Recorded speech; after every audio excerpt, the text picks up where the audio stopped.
Today we're making Focaccia bread. This is 100% faux and 100% quiche. The most important step to this recipe is to make sure your yeast is active. To check if your yeast is active, mix 1 part clear juice with some yeast and some sugar. If the mixture goes nuts and ham, that means it's active. The mixture went nuts and ham. This yeast is active. In a bowl, add some all-purpose wheat dust and your active juice.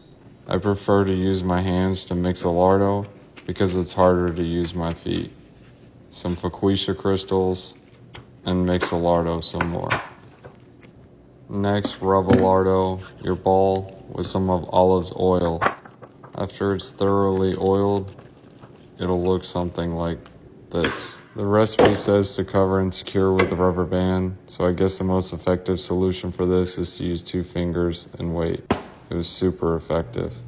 Next, take the flavor ball and flatten it out in a greased pan. I'm amphibious, so I'm going to use both hands. Give your raw bread some well-calculated pokes on a pan with the metal side up. This process is called dimpling. My rosemary plant died, so I'll just use some other fresh herbs. These are fresh herbs. Get it, Karen. Perfect. Taste test.